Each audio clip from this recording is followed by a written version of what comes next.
Bueno, hay una forma de clasificar los manómetros en general, ¿sí? Dependiendo del porcentaje de precisión que estos tengan. De tal forma que yo tengo en principio acá los manómetros de referencia, ¿sí? Que estos tienen una precisión más o menos de 2 a 3%, que la ASME los clasifica como B y como doble B, ¿sí? BB. Estos son los llamados manómetros de referencia. O sea, si yo quiero saber más o menos por alguna razón cuál es el valor de la presión, pues entonces yo compro un manómetro de referencia.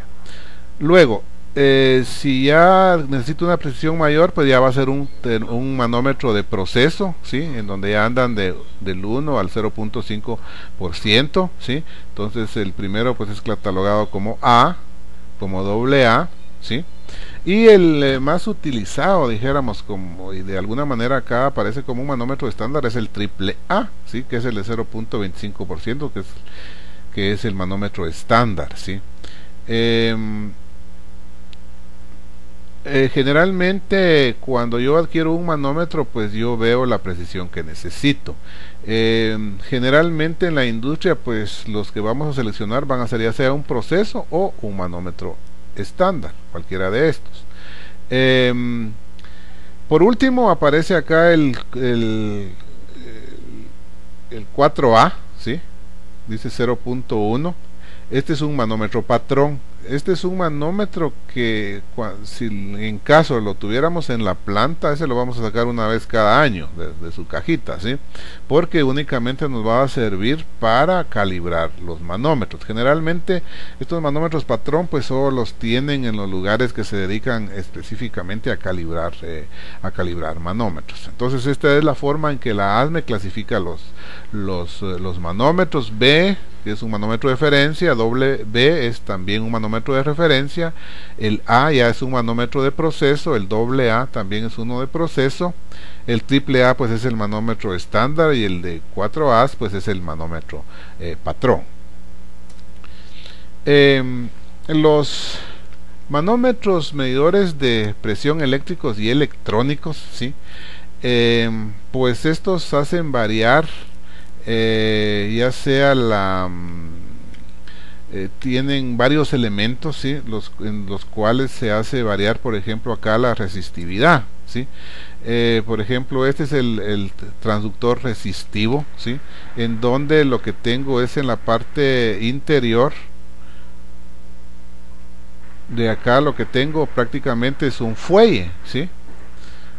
Entonces este fuelle la presión lo hace moverse, ¿sí? Y ese movimiento es el que hace variar acá en esta bobina que yo tengo acá, ¿sí? Hace variar ahí la resistencia.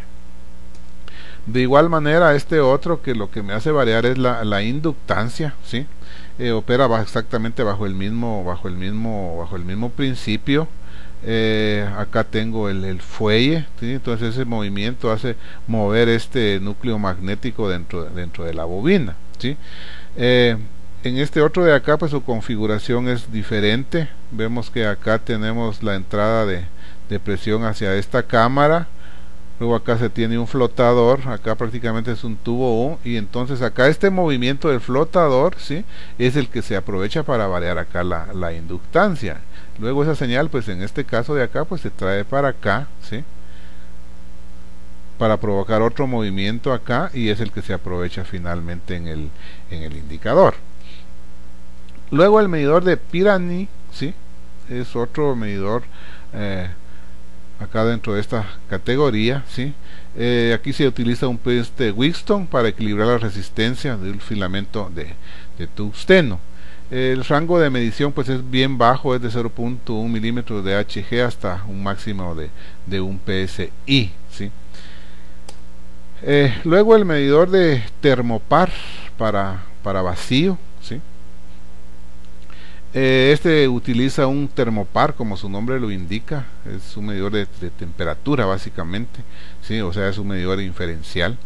Dice, tiene también una resistencia. Luego la forma de operación pues es básicamente eléctrica, pudiéramos decir, ya que el filamento se calienta mediante una corriente constante, ¿sí? Y la temperatura pues básicamente ahí es medida por medio del termopar, ¿sí? Entonces tenemos ahí la indicación de la presión.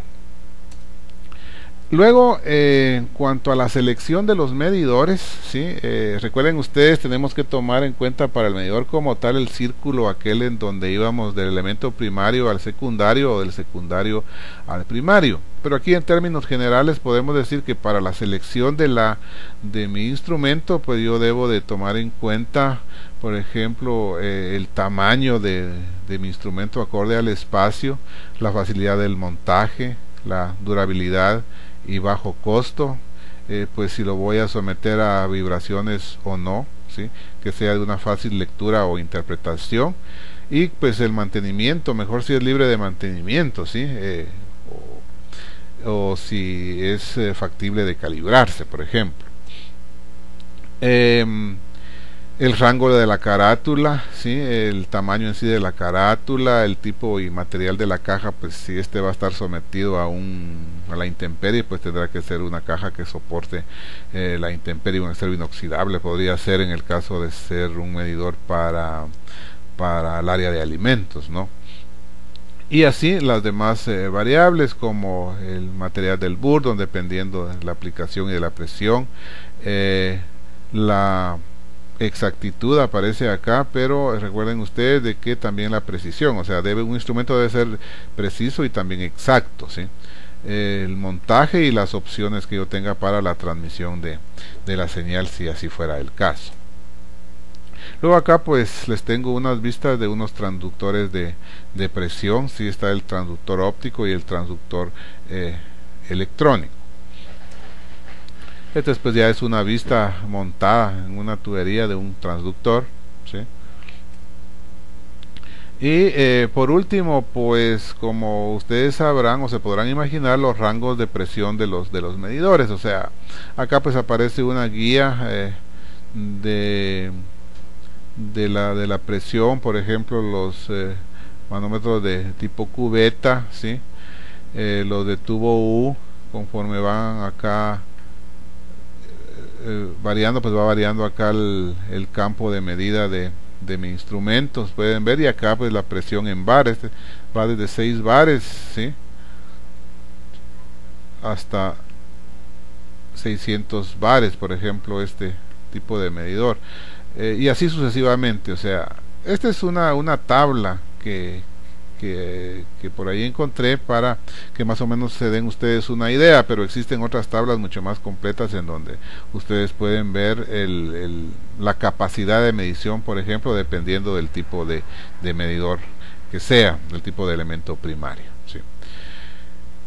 Bien, esta ha sido entonces la parte de medidores de presión. Tengan ustedes presente de que les mencionaba al principio de la plática que la presión es la variable que más se mide en la industria, ya que esta se utiliza de manera inferencial para poder detectar las otras variables, como lo son temperatura, flujo, nivel y lógicamente pues la misma presión. Gracias por su atención.